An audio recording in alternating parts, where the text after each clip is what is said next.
Subscribe now and press the bell icon. Never miss an update. Good morning students, आज हम आपको mid point theorem से ठीक अगला थ्योरम, प्रीवियस क्लास में मिड पॉइंट थ्योरम बताए थे। उसमें क्या था कि किसी भी ट्रायंगल में दो भुजा के मध्य बिंदु को मिलाने वाली लाइन सेगमेंट तीसरी भुजा की पैरेलल होती है और लंबाई में आधी होती है। और line segment joining the mid point of two side of a triangle is parallel to third side and half of it. तो half of it NCERT book में नहीं है, बाद में उसको हमने सिद्ध भी किया था। ठीक उसके जस्ट अगला थ्योरम, मिड पॉइंट के ठीक अगला थ्योरम इसका कन्वर्स है, उल्टा है। इसमें क्या कहता है, किसी त्रिभुज के एक भुजा के मध्य बिंदु से और दूसरे के पैरेलल जाने वाली लाइन सेगमेंट तीसरी भुजा को बाइसेक्ट करती है। प्रश्न क्या है कि प्रश्न देखेंगे तो थ्योरम क्या है, ढंग से समझेंगे थ्योरम कि अगर ये ट्रायंगल है तो ट्रायंगल में एक भुजा के मिड पॉइंट क्या है थ्योरम में कि एक भुजा के मिड पॉइंट और दूसरे भुजा के पैरेलल, इस भुजा के पैरेलल। अब ये लाइन सेगमेंट गया, ये लाइन सेगमेंट का काम है कि तीसरी भुजा को बाइसेक्ट करेगा, अर्थात ये बराबर ये साबित करनी है। आपने थ्योरम समझा। थ्योरम क्या कर रहा था, थ्योरम कर रहा है कि किसी त्रिभुज में ट्रायंगल में एक भुजा के मिड पॉइंट, ये मिड पॉइंट है, D is the mid point of side A B, D is the mid point of side A B. तो किसी भी त्रिभुज में एक भुजा के मिड पॉइंट मध्य बिंदु से दूसरे के पैरेलल, तो इसके पैरेलल यह है दूसरी भुजा, दूसरी के पैरेलल जाने वाली ये लाइन सेगमेंट है, लाइन सेगमेंट तीसरी भुजा, तीसरा ये हुआ, तीसरी को बाइसेक्ट करती है। प्रश्न आई समझ में theorem, theorem the line drawn through the midpoint of one side of a triangle, one side of triangle के midpoint parallel to another side, दूसरे parallel to another side bisect the third side। ये third side को क्या करेगा, bisect करेगा, bisects the third side। तो very easy, क्या करेंगे, सेम कंस्ट्रक्शन आने देते हैं जैसा कि मिड पॉइंट पे किए थे कंस्ट्रक्शन। अगर इसको ये बी ए के पैरेलल यहां से अगर लाइन ड्रॉ कर दे और ये जो लाइन है इसके पैरेलल इसी लाइन को थोड़ा सा प्रोड्यूस कर दे और यहां आकर के मिल गया, तो इसी लाइन को प्रोड्यूस किया है सीध में। तो इसका मतलब कि ये पूरे लाइन इसका पैरेलल और ये पैरेलल अभी कंस्ट्रक्शन से, तो ये जो आप देख रहे हो बी सी, यहाँ कुछ नाम देते हैं, और डी, ये क्या बन जाएगा, पैरेललोग्राम। और पैरेललोग्राम का अपोजिट साइड क्या होती है, इक्वल। इस प्रकार से ये साइड और ये साइड बराबर, और ये है इसके बराबर, ये इसके बराबर, क्योंकि मिड पॉइंट है डी।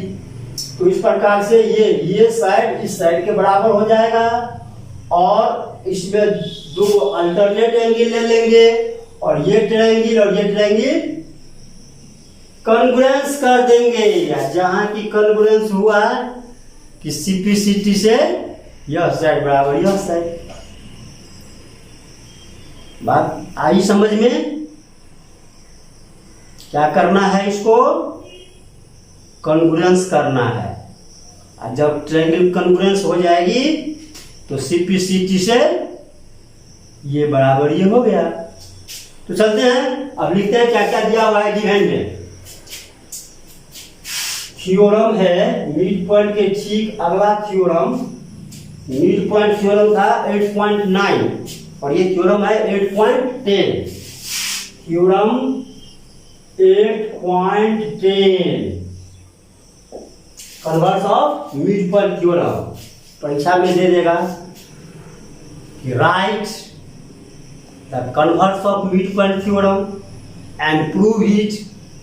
तो ऐसे ही लिखना पड़ेगा। राइट तो पहले थ्योरम भी लिखिए, फिर साबित भी कीजिए। 8.9 जो मिड पॉइंट है उसमें रहेगा right mid point theorem and prove it. तो आपको ये थ्योरम भी लिखना पड़ेगा और साबित भी करना पड़ेगा। अगर दिमाग में यह बात हो कि थ्योरम कहीं याद करने की चीज है, थ्योरम अगर आप याद नहीं रखोगे, स्मरण नहीं रखोगे, तो यदि हमें इसमें अल्टरनेट एंगल का काम पड़ेगा, तो जब बैक में आप पढ़े पिछले चैप्टर में आपने पढ़ा, तो वह चीज़ अगर ध्यान नहीं रहेगा तो यहाँ हम कहेंगे अल्टरनेट बराबर होते हैं। तो जब अल्टरनेट बराबर होते हैं तो आप अगर पिछला थ्योरम ध्यान पर नहीं रहेगा तो कहेंगे ये कैसे हो गया अल्टरनेट बराबर। जब अल्टरनेट बराबर होता है, हमने थ्योरम में पढ़ा है। इसलिए बेटा थ्योरम सबको स्मरण रखनी चाहिए। अगर आप एक थ्योरम 2 दिन 3 दिन रिवीजन करते रहोगे तो थ्योरम क्या आपको सब कुछ याद आने लगेगा, लेकिन रिवीजन तो चाहिए। जब भी आप पढ़ने बैठो तो प्रीवियस का जो भी थ्योरम पढ़ा है, फेयर में एक तरफ से थ्योरम का एक तरफ से कॉपी होनी चाहिए। कोई थ्योरम जो है सो आप थोड़ा मोटा स्केच वगैरह सबसे ढंग से जैसे फेयर बनाते हो ना लिटरेचर सब्जेक्ट में, इंग्लिश में, साइंस में SST वगैरह सब बनाते हो, साइंस में भी बनाते हो, साइंस वैसे लिटरेचर विषय नहीं है, तो ये जो आप बनाते हो फेयर, उसी प्रकार से आप थ्योरम लिखिए और उसको सॉल्व कीजिए, सॉल्यूशन उसमें प्रूव कीजिए। इसकी एक जगह कॉपी होगी, आप ही को फायदा देगा, क्लास 10 में वही फायदा देगा। इसलिए आप अगर नहीं बनाए हैं थ्योरम का फेयर कॉपी, तो जो जो थ्योरम बताए हैं, जो जो पढ़े हैं आप, और थ्योरम का आप फेयर बनाइए। चलते हैं, ये 10.8.10 थ्योरम है। गिवन में क्या लिखेंगे? ABC is a triangle in which ABC is a triangle in which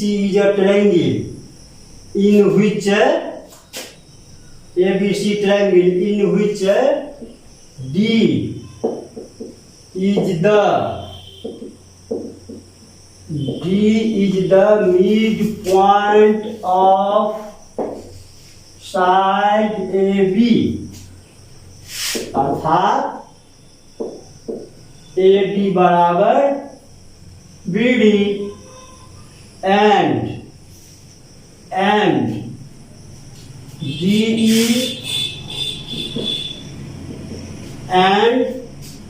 DE parallel BC दिया हुआ है। ये लाइन इसका पैरेलल भी है। ये इतना गिवन में थ्योरम में ही दिया हुआ है। तो इसके आगे गिवन के आगे क्या लिखते हैं? टू प्रूव में क्या लिखेंगे? AE बराबर CE।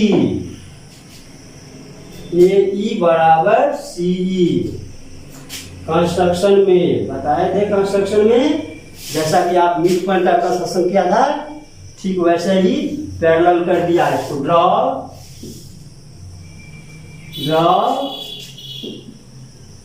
BA parallel CP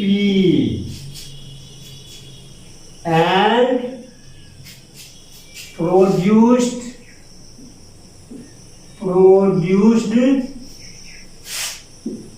DE to F का प्रोड्यूस कर दिया। अब गिवन हो गया एक स्टेप, टू प्रूव हो गया, कंस्ट्रक्शन हो गया, और प्रूफ से शुरू करते हैं।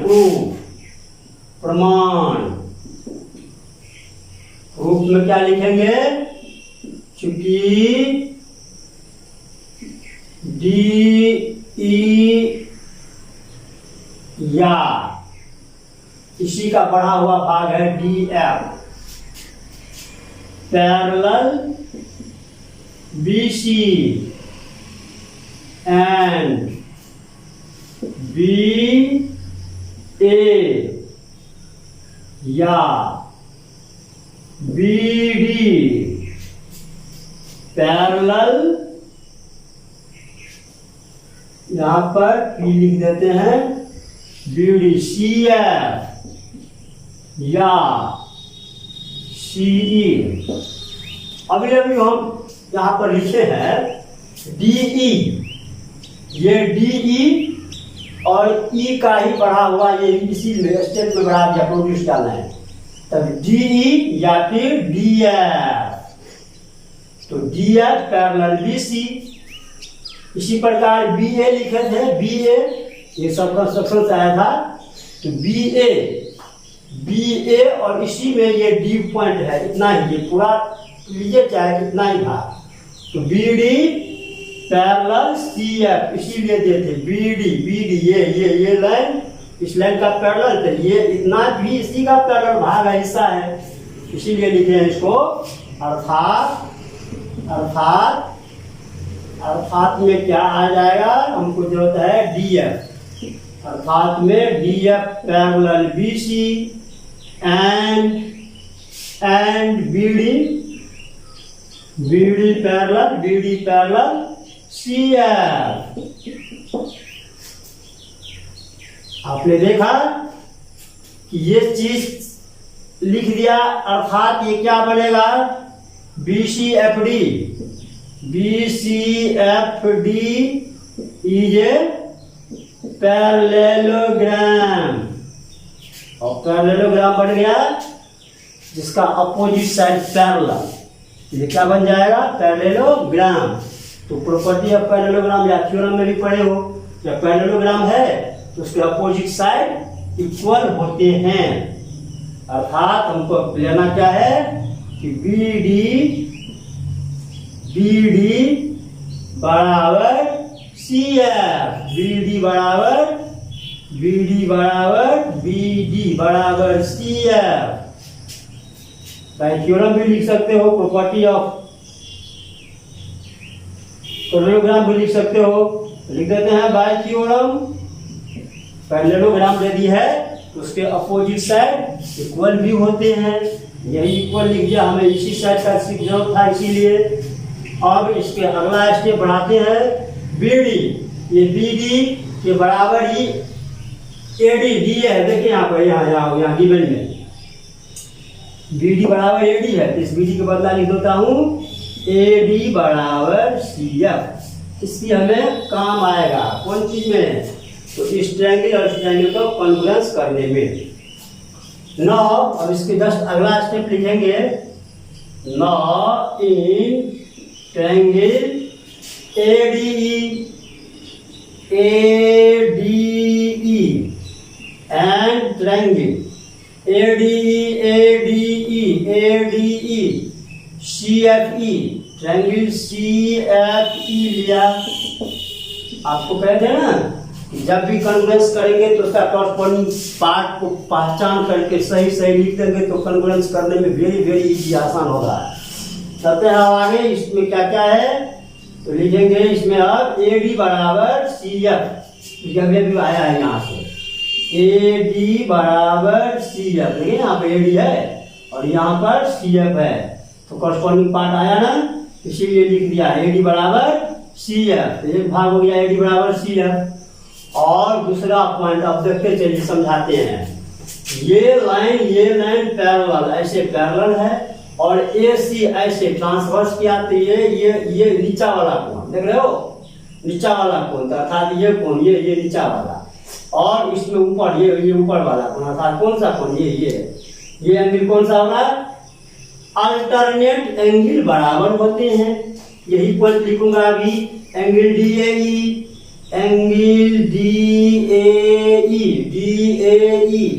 बराबर ALT alternate ALT alternate ALT alternate angle.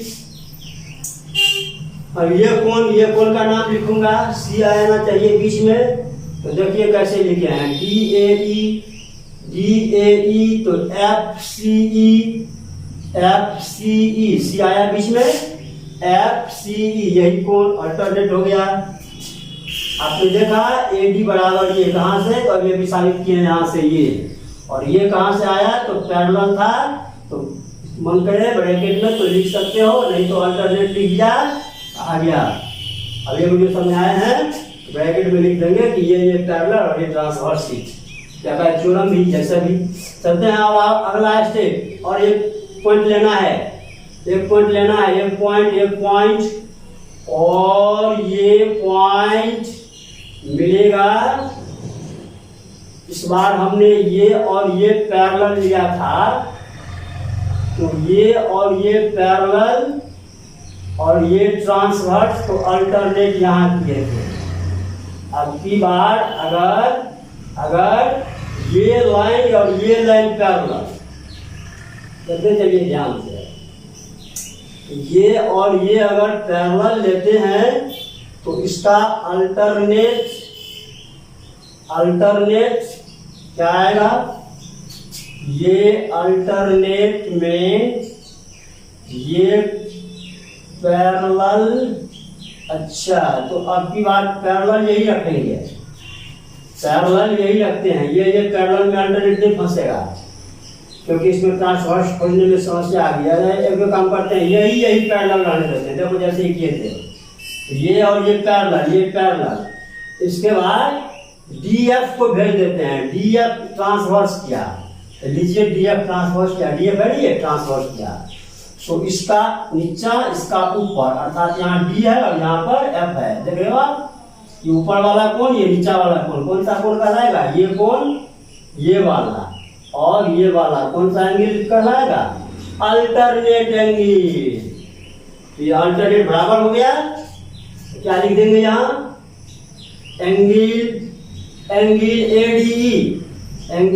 ADE बराबर अल्टरनेट एंगल, और ADE लिया है, ADE तो CFE एंगल CFE ले लिया। ये दोनों कौन सा एंगल है, अल्टरनेट एंगल्स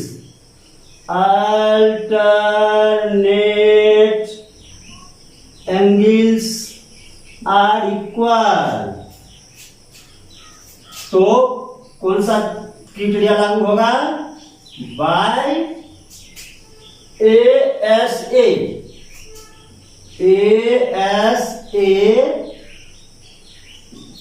क्राइटेरिया से triangle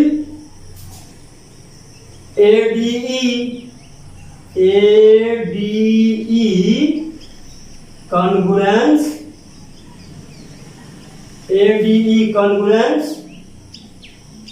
triangle CFE ASA criteria से क्या हो गया, ये कॉन्ग्रुएंस हो गया। जब कॉन्ग्रुएंस हो गया तो AE बराबर, जब AE लिया तो CE, AE बराबर में CE, लगता है यही साबित करना था, AE बराबर CE, AE बराबर CE साबित करना था, प्रूव, AE बराबर CE प्रूव। अब आप बताओ कि हमने इसमें क्या किया, पहले पैरेललोग्राम बनाया और पैरेललोग्राम का अपोजिट साइड इक्वल किया। अब इसके बाद फिर इसको कॉन्ग्रुएंस कर लिया ट्रायंगल और सिंप्लिसिटी से आ गया। तो है ना आसान, वेरी वेरी इजी। आप इसको एक अन्य प्रकार के कंस्ट्रक्शन से भी कर सकते हो, जैसा कि आप अगर लिख दोगे कि DE के बराबर अगर ये किया, इसको बराबरी अगर बढ़ाया, तो उस स्थिति में भी आप प्रयास करोगे। ऐसा भी संभव है। तो जैसा कंस्ट्रक्शन देंगे, ये बराबर वाला में थोड़ी सी समस्या में भी आ सकती है। तो अभी जो आपको किया गया, तो सिंपल आपको ध्यान रखना है कि एक बार इसको पैरेललोग्राम साबित कर दें। और साबित है ही, साबित करने के लिए क्या, ये तो ये पैरेलल गिवन में ही है और ये पैरेलल कंस्ट्रक्शन में की है, जो आपने मिड पॉइंट वाला थ्योरम में भी किया था कंस्ट्रक्शन। और जब कंस्ट्रक्शन आपने कर लिया तो ये पैरेललोग्राम बन गया, अपोजिट साइड इक्वल होते हैं। और इसके बाद तो आपके सामने है, कितना आसान हो गया, वेरी वेरी इजी। तो बच्चों, आप इन्हें 2 बार 4 बार बनाएंगे, रिवीजन करेंगे, पढ़ेंगे, ठीक है। तो फिर अगली क्लास में मिलते हैं। थैंक यू, धन्यवाद।